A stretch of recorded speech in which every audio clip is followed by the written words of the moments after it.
자, 고난주간의 새벽 예배, 우리는 이제 수요일에 와 있는데 여러분이 이 표를 보시면 수요일의 사건은 아무 사건이 별 사실은 없습니다. 공적으로는 예수님이 이날은 외부의 활동을 안 하시고 침묵을 지키며 홀로 계셨는데, 옥합을 깨트린 여인의 헌신, 우리는 그 여인을 마리아라고 생각합니다. 그래서 마리아가 옥합을 깨트려 예수님께 부어드렸고, 가룟 유다가 배반을 하려고 이렇게 하는 걸 아시고 그런 일이 진행이 됩니다.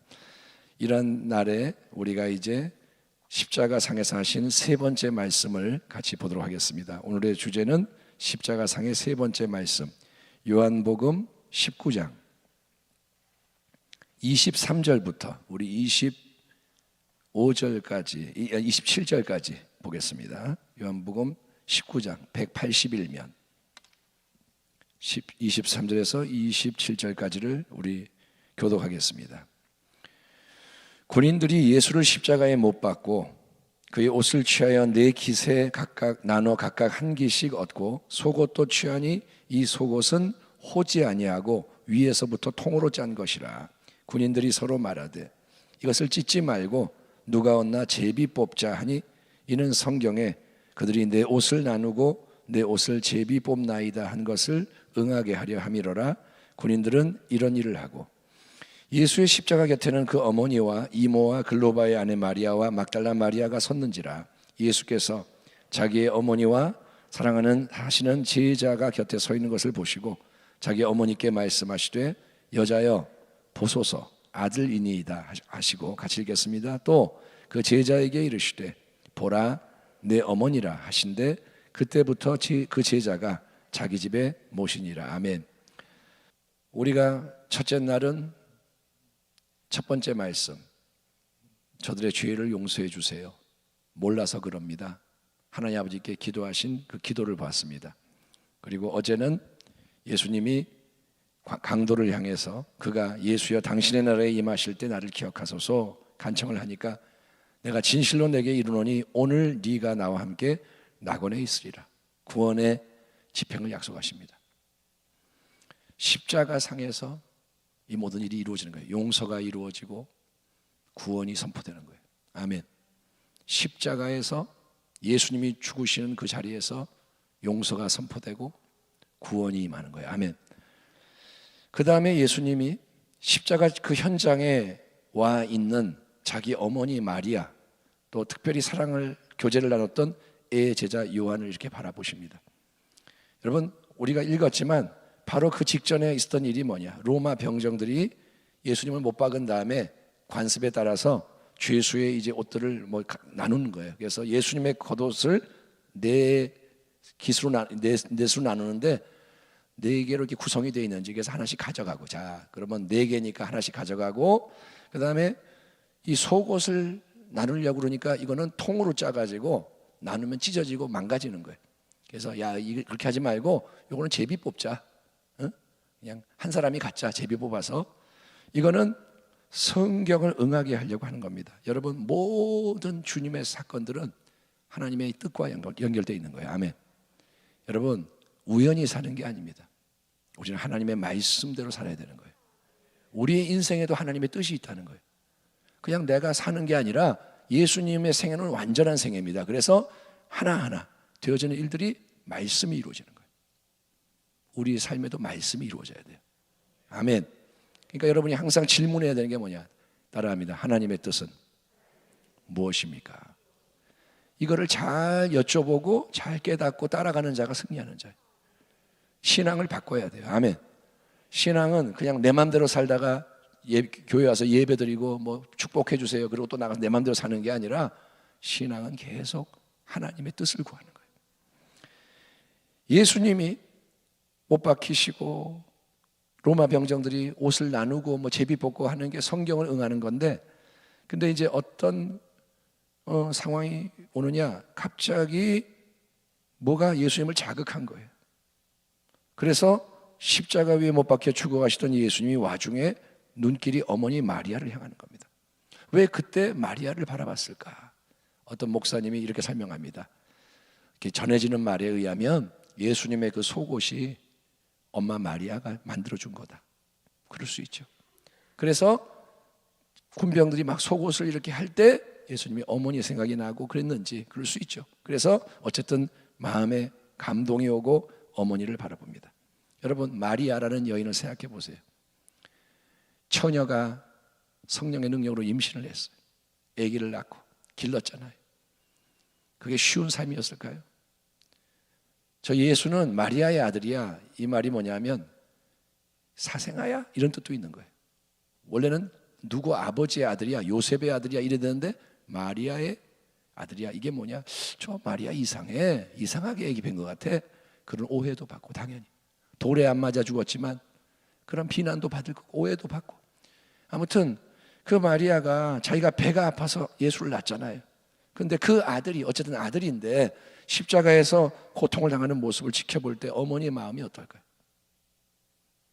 내가 낳은 아들이 저기 처참하게 뭉그러져서 깨져서 그냥 가장 흉한 모습으로 죽어가는 그거.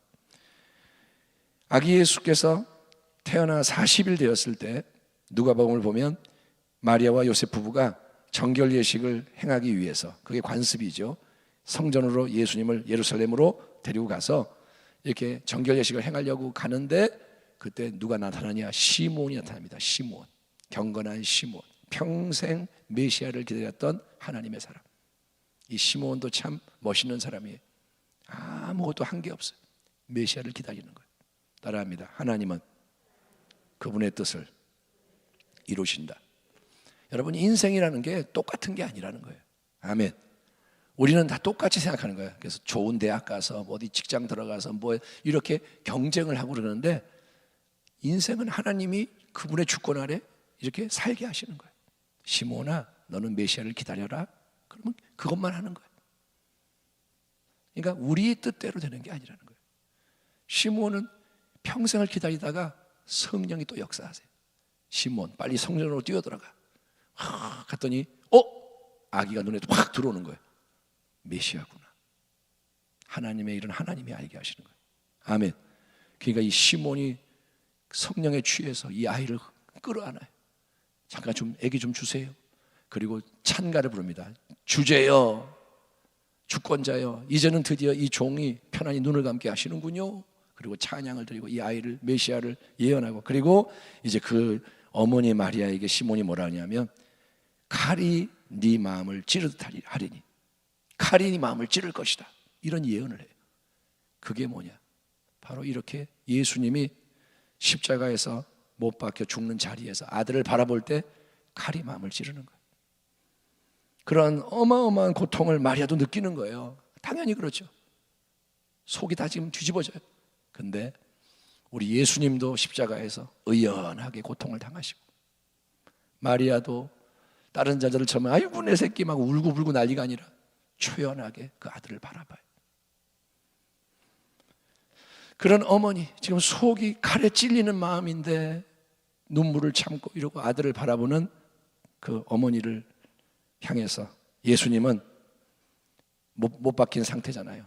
그러니까 손을 움직일 수는 없고 이렇게 할 수는 없고 아마도 고개로 옆에 있는 애지자 요한을 머리로 가리키는 거예요. 어머니, 여자여 보소서, 보소서, 아들이니이다. 아들입니다.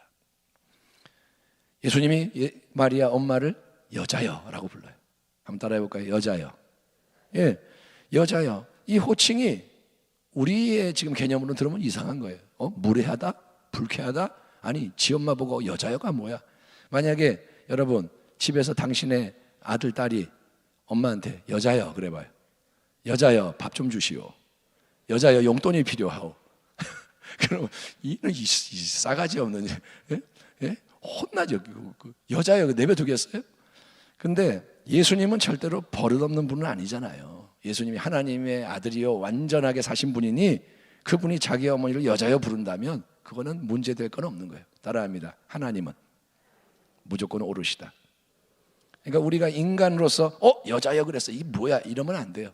예수님이 말씀하시고 하나님이 말씀하시면 거기에 뜻이 있겠지. 아멘. 그게 겸손이라는 거예요. 무조건 하나님은 옳으세요. 그게 겸손한 거예요. 아멘. 일단 이 여자여라는 호칭이 많은 설명에 의하면 그 당시에는 큰 존중을 표현하는 그런 호칭이랍니다. 문화가 지금하고 다르잖아요. 지금은 여자들의 인권이 많이 올라갔어요. 그래도. 근데 옛날 고대 사회의 여자는 사람 취급을 안 했어요. 지금 태어난 거 감사하세요. 그 당시는 사람 셀 때 여자는 안 세요. 세면 어떻게 남자만 세요. 하나 여자구나, 여자는 아니고 그 다음에 둘 이렇게 세는 거예요. 그래서 남자만 5천 명이라는 거예요. 그런 문화인데 여자여 이 말은 존중을 표현하는 겁니다. 그래서 가나의 혼인잔치에서도 어머니 마리아가 예수에게 와서 포도주가 떨어졌다 이렇게 하니까 예수가 뭐라 하냐, 예수님이 여자여, 그때도 그랬어요. 그게 나와 무슨 상관이 있습니까? 내 때가 아직 이르지 않았습니다. 이렇게 들으면 뭐 저런 대답이 다 있어. 아니 엄마가 포도주 떨어졌다 그러면 아이고 어머니 알았어요 이래야 되는데 여자여 나하고 뭔 상관이 있습니까? 내 때가 이르지 않았습니다. 근데 이게 뭐냐, 불손해 보일 수 있지만 예수님은 정확하게 하나님의 때에 맞춰서 하나님의 방법으로 하나님이 원하시는 일을 말하고 행하는 겁니다. 아멘. 여기도 마찬가지. 그러니까 여자여라는 호칭 때문에 고민하지 마시고 공생의 사역을 아무튼 시작하기 전까지 한 30세 되기까지는 우리 예수님이 고향 갈릴리 촌동네 나사렛에서 사셨어요. 예수님이 딴 데 예루살렘에 올라간 적이 있지만 활동을 안 하시고 나사렛에서 사셨고 그분은 목수였습니다. 아버지가 목수니까 예수님도 목수인 거예요. 목수의 손이 어떨까요? 맨날 일해요. 예수님의 손은 일로 다져지고 굳어진 손입니다. 12살 때 예수님이 예루살렘 성전에서 율법 교사들과 대화를 나누는 장면이 나옵니다. 기억하시죠? 예루살렘에 올라갔다가 다 이제 고향으로 돌아가는데 이제 엄마 아빠가 예수가 어디 있겠지, 누구하고 같이 가겠지, 그러고 가다가 보니까 없는 거예요. 그래서 찾아보니까 없어서 예루살렘으로 돌아가서 어디서 찾느냐, 사흘 만에 성전에 들어갔더니 12살짜리 예수님이 율법 교사들하고 대화를 하고 계신 거야. 질문하고 답하고. 예? 그러니까 너 여기 왜 있느냐, 이게 뭐냐, 우리 놀랬잖아 엄마 아빠가. 그랬더니 내가 내 아버지 집에 있어야 할 걸 모르셨나이까? 왜 모릅니까? 그래서 예수님을 데려갔는데 12살 때까지는 그러니까 아버지 요셉도 있어요. 근데 그 다음에는 요셉 이야기가 안 나오는 걸 볼 때 많은 사람이 얘기하기를 아마 요셉이 아버지가 상당히 일찍 세상을 떠난 게 아니냐. 그래서 마리아는 과부가 되는 거고 예수님은 장남입니다. 그리고 가장인 거예요. 가장, 어린 가장. 그래서 예수님이 일하면서 가정을 돌본 것 같아요. 어머니를 부양한 겁니다. 예수님은 효자입니다. 십자가 위에서 죽어가시는 예수님입니다. 이제 자기는 세상을 떠나게 되고 어머니는 홀로 남겨지는 것을 생각할 때 그 고통 속에서도 깊은 연민, 사랑, 애정을 느끼는 예수님. 그래서 그녀에게 사랑하는 제자 요한을 자기를 대신해서 섬겨줄 아들로 붙이시는 거예요. 어머니, 여자여 보소서, 아들입니다. 이것이 얘가 아들입니다. 그러니까 기독교는 효도를 안 하는 종교가 아니라 기독교는 효도하는 종교입니다. 아멘. 내 부모를 공경하라. 아멘. 이게 인간 계명 중에 제일 높은 계명이에요. 하나님을 경외하고 사람을 사랑하는데 제일 먼저 뭐냐? 부모를 공경하라. 부모가 하나님과 사람 사이에 그 다리가 되는 거예요. 그러니까 예수님도 부모를 공경했습니다. 참된 효도는 살아있는 부모와 살아계신 어르신에 대한 공경인 거예요. 효도는 살아있는 자에게 하는 거예요. 아멘. 죽은 조상에 대한 제사와 숭배가 아니라는 거예요. 그래서 충돌이 일어납니다. 유교적인 배경이었기 때문에 이 땅에 기독교가 들어왔을 때 기독교를 막 욕하고 핍박했어요. 뭐라 그러냐? 왕도 없고 부모도 없다. 왕 임금님을 공경하지 않고 예수가 왕이라 그러고 부모를 조상을 제사해야 되는데 그런 것도 안 하고 효도도 안 하고 이런 서양의 이상한 종교가 들어와서 미풍양속을 해친다. 기독교를 막 공격했어요. 그러나 여러분, 하나님은 분명히 말합니다. 왕을 존중해라. 존중할 자를 존중해라. 그리고 어르신 부모를 공경해라. 금하지 않았습니다. 명령입니다. 제일 중요한 명령이에요. 다만 왕을 절대화시키지 마라. 왕을 하늘처럼 만들지 마라. 또 죽은 자들을 제사하지 마라. 우상 숭배하지 마라. 그거예요. 하나님의 뜻은 정확하게 살아있는 대상을 공경하고 효도하라는 거예요. 아멘. 그러니까 기독교가 오해를 받는 거죠. 예수님이 공생의 사역 전까지 30년 동안 어머니 마리아를 보살펴 드렸죠. 그리고 마지막에도 이제 이 가장 중요한 사명을 완수하는 그 고통의 자리에서도 한번 생각해 보세요. 내가 십자가에 못 박혀 물이 빠져나가고 피가 빠져나가면 제정신이 아니에요. 그런데 그 상황에서도 어머니를 생각하고 사랑하는 제자 요한에게 의탁하십니다. 또 그 제자에게 이르시되 보라 네 어머니라 하신데 그때부터 그 제자가 자기 집에 모시니라. 자, 십자가의 현장에 어머니가 와 있고 여인들이 있고 요한이 있어요. 제자들이 다 도망갔잖아요. 당신을 따르겠나이다. 베드로 끝까지 갑니다. 나는 배발 안 합니다. 뭐 다 도망갔어요. 근데 요한이 십자가 현장에 있어요. 이건 왜 그럴까요? 두 가지를 생각합니다. 첫째는 뭐냐? 요한은 예수님과 가장 깊고 친밀한 교제를 나눈 사랑하는 제자, 애제자였다는 거예요. 따라합니다. 사랑하는 자는 주님을 따른다. 아멘. 베드로도 주님을 사랑했어요. 근데 두려움이 더 컸어요. 요한은 아마도 더 뜨거운 마음이 있었는지 어쨌든 간에 십자가 현장에 요한은 있다 이거예요. 그리고 두 번째로는 요한은 나이가 어려요.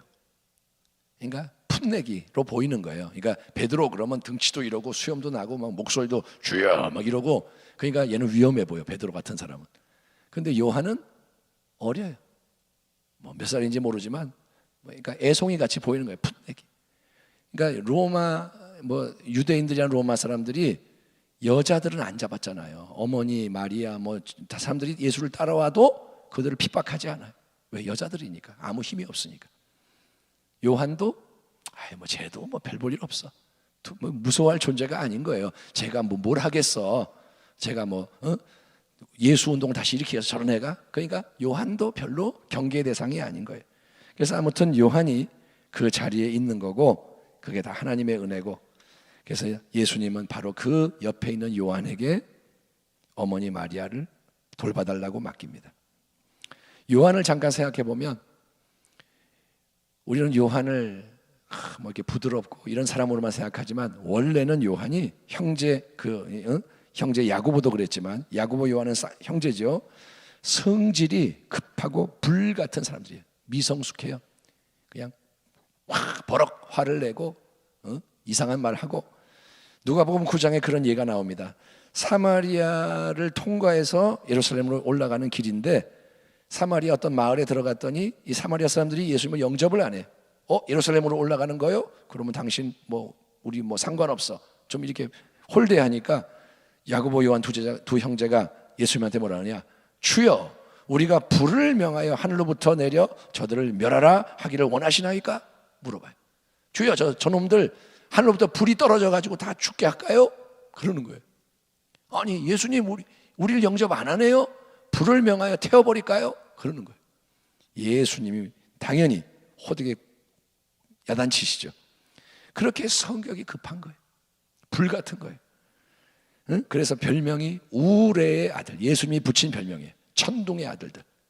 천둥이 치는 것처럼 그냥 퍽퍽 이런 사람들.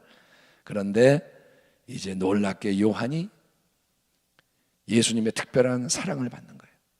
예수님이 계속 옆에 두고 최후의 만찬 자리에서도 가슴에 머리를 기대고 눕게 하시고, 그러니까 요한의 마음이 사랑을 받으면서 변화가 돼요. 아멘. 따라합니다. 예수님과 깊이 교제하면 변화된다.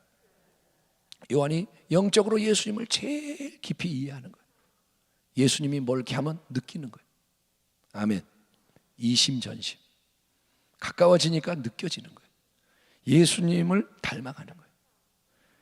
그래서 나중에는 이 요한이 별명이 뭐냐? 우레의 아들이 아니라 사랑의 사도예요. 요한 그러면 사랑의 사도. 그분 사랑의 사도. 요한은 설교를 하면 맨날 그랬대요. 사도 요한, 하나님의 말씀을 좀 전해주세요. 서로 사랑해라. 아멘. 자, 말씀해 주세요. 서로 사랑해라. 맨날 사랑이 최고다. 서로 사랑해라. 그래서 사랑의 사도가 되는 거예요. 맨날 사랑. 요한 1서, 2서, 3서, 요한복음 사랑. 요한은 사랑에 대해서만 그렇게 말씀을 나누고, 요한이 예수님의 사도들 중에서는 유일하게 순교하지 않고 오래 산 사도예요. 많은 교회들을 돌보고 영적 아버지로서. 근데 우리는 그러죠. 왜 다른 사람들은 순교하는데 요한은 순교 안 하느냐? 그 이유 중에 하나는 바로 예수님의 어머니 마리아를 아들처럼 돌보고 섬기는 것을 주님이 십자가에서 특별한 사명으로 주셨기 때문인 거예요. 아멘. 어머니를 돌봐야 되니 마리아를 맡기셨으니 오래오래 살면서 또 많은 교회들을 돌보고 하나님의 뜻대로 사는 거예요. 아멘. 예. 이 땅에서 인간으로 사시는 동안 예수님은 인자, 사람의 아들로서 마리아의 아들이기도 했습니다. 예수님은 누구냐? 마리아의 아들인 거예요. 네 엄마 누구야? 마리아. 그러나 이제 예수님이 십자가에서 죽으시고 부활승천하게 되면 예수님은 더 이상 인간 마리아의 아들이 아닌 거예요. 이제 부활하고 죽으시고 부활하시고 승천하면 예수님은 마리아의 아들이 아니에요. 예수님은 모든 인생의 구원자요 왕이 되시는 겁니다. 아멘. 그러니까 마리아에게도 이제는 아들이 아니에요. 구원의 주님이에요. 아멘. 그분이 왕이 되시는 거예요. 참 오묘하죠. 이 땅에서는 아들이지만 이제 예수님은 구원자가 되시는 거예요. 로마 가톨릭 천주교에서는 예수님의 어머니 동정녀 마리아를, 처녀 마리아를 굉장히 숭배하잖아요. 높이잖아요. 구원의 은혜를 하나님이 베푸는데 중간에 마리아가 있는 거예요. 왜? 예수님은 너무 높아, 너무 두려워. 근데 마리아는 여자고 또 자비롭고 그래서 마리아한테 기도를 하는 거예요. 왜? 마리아가 잘 들어줄 것 같으니까. 예? 우리가 부탁할 때 아빠는 좀 무서워, 엄마는 좀 맨날 다 하니까 엄마한테 얘기하잖아요. 엄마, 아빠한테 얘기 좀 해줘. 그렇게 해서 마리아를 높이고 성자, 성녀들의 공로를 의지하는 거예요. 예? 예수님의 은혜를 받아야 되는데 성자의 공로를 의지합니다, 이러는 거예요. 여러분, 근데 우리가 알아야 됩니다. 마리아는 절대로 경배의 대상이 되면 안 돼요. 마리아는 구원자가 아니에요. 아멘. 마리아가 은혜를 주는 게 아니에요. 예수님의 어머니 마리아가 하나님의 은총을 입어서 성령을 통해 예수를 낳았고 길렀습니다. 그래서 그녀가 복된 여인이다라고 불리지만 마리아가 예수님을 낳았고 길렀기 때문에 아무 죄가 없고 구원을 받는 게 아니라는 거예요. 예수를 낳았기 때문에 마리아가 죄가 없는 게 아니에요. 구원받는 게 아닙니다. 마리아도 오직 예수를 믿어야 구원을 받는 인생이라는 거예요. 아멘. 예. 나중에 그래서 마리아가 예수님의 친동생들과 함께 어디에 있느냐? 마가의 다락방에서 같이 기도하는 거예요. 아멘. 마리아도 예수를 믿는 거예요. 그래서 성령의 역사에 참여하는 겁니다. 구원의 역사, 은혜의 역사, 진리에 충만한 역사는 오직 예수님을 통해서 그분을 믿을 때만 허락된다. 아멘. 예수 외에는 없다. 여러분 확실하게 알기 바랍니다. 십자가 위에서 죽어가시면서 예수님 마리아에게 애의 제자 요한을 보소서, 아들이니다 선하며 붙여줍니다. 여자여, 아들입니다. 얘가 이제 아들입니다. 또 요한에게는 보라, 네 어머니라, 마리아를 어머니로 선물하십니다. 그러자 애제자 요한이 그 말이 떨어지는 그날 이후로부터 즉시 마리아를 자기 집으로 모셨다 기록이 되어 있죠. 그러니까 이게 뭐냐? 하나님 말씀 앞에서는 이것저것 따지면 안 돼. 네 어머니야. 그러니까 예? 어머니라고요? 왜요? 반문하지 않고 모실게요. 그런데 지금은 안 되고요. 일단 집을 하나 구해야 되고요. 돈을 좀 모아야 되고 이런 말이 없어요. 말씀이 떨어지면 여러분 즉시 미루지 않고 순종하는 거예요. 아멘. 그게 신앙이라는 거예요. 무조건 아멘이에요. 따라합니다. 일단 아멘부터 하고 최선을 다해 순종하면 된다. 완벽하지 않아도 돼요. 일단은 아멘 하는 거예요. 그러면 방황하지 않아요. 아멘. 마귀가 틈을 타지 못하게 그냥 아멘 하고 나가면 되는 거예요. 예. 예수님이 요한에게 어머니를 맡겼어요. 이거는 단순히 이제부터는 애제자 요한이 예수님이 없으니까 대신에 마리아를 돌보며 효도를 해야 한다, 이 뜻만이 아니고 결국은 뭐냐, 마리아와 요한이 어디에 있어요? 십자가 앞에 있는 거예요. 십자가 앞에서 예수님의 은혜를 통해 마리아, 요한이 새로운 영적 가족의 모델로 세워지는 겁니다. 따라합니다. 새로운 영적 가족이 탄생한다. 아멘. 어디에? 십자가 앞에서. 십자가 앞에서 용서가 임하고, 십자가를 통해서 구원이 선포되고, 십자가 앞에서 새로운 가족이 생겨나는 거예요. 예수님의 친동생들도 있습니다. 여러 명. 그렇죠? 예를 들면 야고보서를 기록한 야고보가 예수님의 동생이에요. 그런데 예수님은 요한이 영적 아들로서 영적 어머니 마리아를 섬기며 새로운 가족의 아름다운 빛을 발하게 하십니다. 예수님이 십자가를 통해 모든 죄를 다 철폐하시는 거예요. 다 우리가 죄인인데 우리의 죄에서 자유케 하시고 하나님의 진리와 사랑이 넘쳐나게 하시는 이 새 언약을 주십니다. 그 안에서 예수님을 참되게 믿는 모든 인생이 하나님의 자녀, 예수님의 가족이 되고 서로 간의 영원한 가족, 백성이 된다는 거예요. 우리가 외톨이가 아니라는 거예요. 이 땅에 살아가는 동안에 우리는 인간적인 혈연관계, 가족관계를 제일 가까운 중요한 관계로 여기죠. 그렇잖아요. 제일 가까운 사람이 누구예요? 가족이에요. 피는 물보다 진하다. 그렇잖아요. 내 가족, 내 자식은 남보다 더 챙기잖아요. 그러나 그런 혈연 관계보다 더 사실은 깊은 영원한 새 생명의 상호 연합의 관계가 뭐냐? 예수님 안에서 같은 믿음으로 맺어지는 한 몸 공동체의 영적 가족 관계라는 거예요. 이게 진리입니다.